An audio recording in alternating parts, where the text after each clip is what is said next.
आखिर पुतिन ने पाकिस्तान को लेकर बड़े ऐलान क्यों कर दिए और क्या ये भारत के कारण हुआ है? जानेंगे क्या चल रहा है। वहीं दूसरी तरफ पाकिस्तान में मच गई है हलचल और अफरा तफरी का माहौल। जानेंगे क्या है मामला, आइए जानते हैं इन खबरों को विस्तार से। क्या तापी की बात कर रहा है रूस और क्या भारत को इग्नोर कर रहा है या फिर एक नया गेम प्लान चल रहा है? पाकिस्तान के साथ अब रूस ने ये कौन सा नया खेल खेल दिया है? पाकिस्तान में इस साल बाढ़ से 1545 लोगों की मौत हो चुकी है। देश के 3 राज्य सिंध, खैबर पख्तूनख्वा और बलूचिस्तान में बाढ़ के साथ साथ लैंडस्लाइड ने भारी तबाही मचाई है, जो भूस्खलन हुआ है क्योंकि ये इलाका पहाड़ी इलाका है और पहाड़ी इलाका होने की वजह से आप ऐसे समझ लीजिए कि कहते हैं ना, एक तो कोड़ ऊपर से खाज, वो वाली स्थिति हो गई है। मोहनजोदड़ो समेत 4 ऐतिहासिक जगह एकदम खतरे में चले गए हैं, समाप्त होने के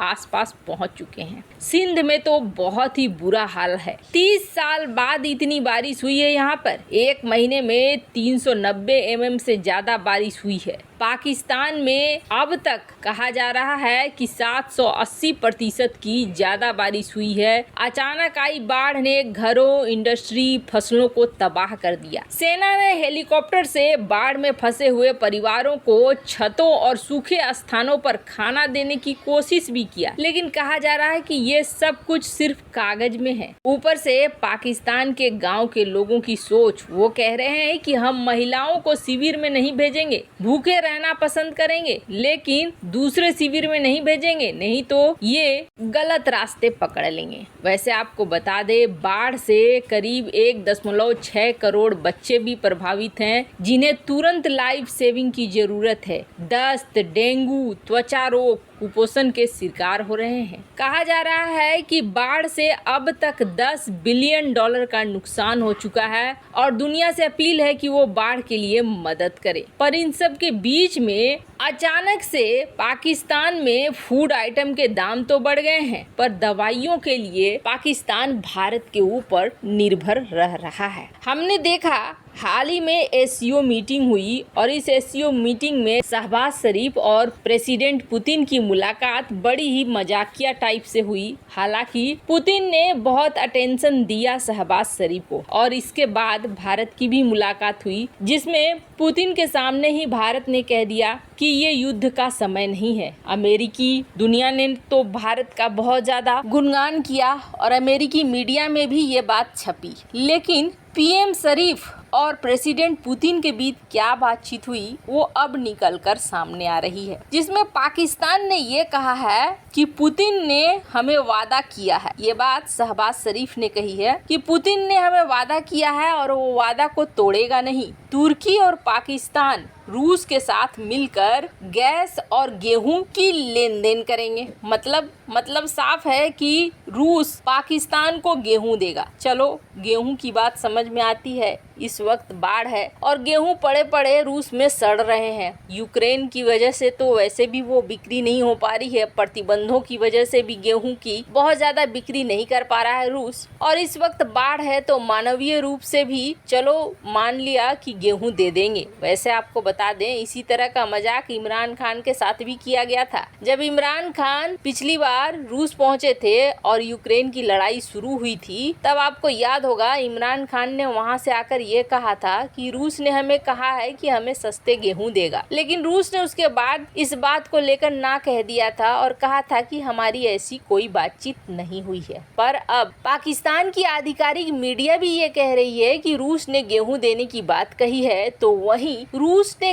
गैस देने की भी बात कही है और ये बात थोड़ी सी हजम नहीं हो रही है। क्या रूस तापी के जरिए पाकिस्तान को गैस देना चाहता है? तापी वो परियोजना है जिसमें तुर्कमेनिस्तान है, अफगानिस्तान है, भारत है, पाकिस्तान है। 2017 में एक बार मौका आया था जब रूस ने ये कहा था कि तापी परियोजना में हम जुड़ना चाहते हैं। हालांकि तापी को लेकर भारत ही एक्टिव ज्यादा नहीं दिख रहा है। इसलिए नहीं दिख रहा है क्योंकि ये अफगानिस्तान और अफगानिस्तान के बाद पाकिस्तान से होते हुए भारत पहुंचने वाली थी ये गैस। तो आपको बता दें, सबसे पहली बात, रूस तापी की बात नहीं कर रहा है। रूस बात कर रहा है ताजिकिस्तान से होते हुए अफगानिस्तान और पाकिस्तान को लेकर, और इसमें तुर्की भी साथ आएगा, ये बात पाकिस्तान का आधिकारिक वेबसाइट कह रहा है। यहाँ तक कि रूसी टास एजेंसी भी इस बात को साफ कर रही है कि रूस पाकिस्तान को गैस दे सकता है। लेकिन यहाँ पर रूस ने असल में पाकिस्तान के साथ कर दिया है बहुत बड़ा वाला खेल। हुआ क्या है,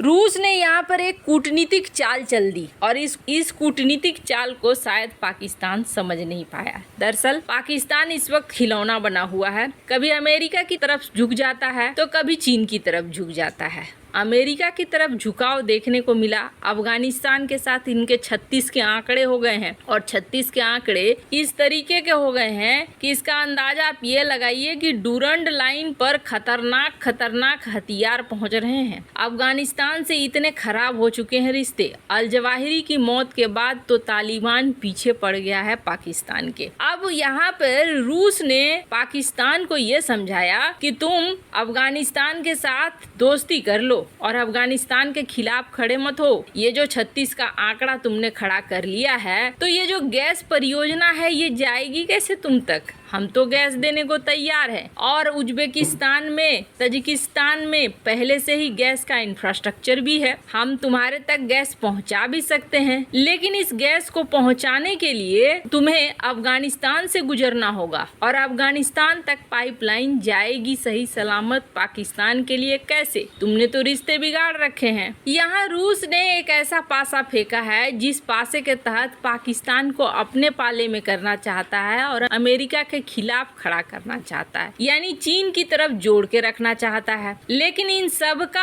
असर क्या भारत पर पड़ेगा? तो पहली बात तो आप जान लीजिए कि ये गैस परियोजना आज नहीं, काफी पहले से बात हो रही है, और अभी तक इसका कोई अता पता नहीं है। पिछली बार इमरान खान ने पुतिन की तारीफ की, इमरान खान की गद्दी चली गई। इस बार शहबाज शरीफ ने भी तारीफ कर दी है और कह दिया है कि पुतिन ने जबान दिया है तो वो जबान से पीछे नहीं हटेंगे। अब इसका असर आने वाले समय में अमेरिका पाकिस्तान को दिखला सकता है। वैसे कहते हैं ना, दो नावों की सवारी बहुत ही बेकार होती है, वही इस वक्त पाकिस्तान का हो रहा है। और जहां तक भारत की बात है, भारत को कभी कभार काउंटर करने के लिए रूस इस तरह की चालें चलता है, लेकिन अब तक का इतिहास यही देखने को मिला है कि रूस ने कई बार हथियारों का वादा किया पाकिस्तान से, पर हथियार नहीं दिए, गेहूं का वादा किया पर गेहूं नहीं दिया। ये एक डिप्लोमेटिक, एक कूटनीतिक मूव है, इससे ज्यादा कुछ नहीं है। न ये परियोजना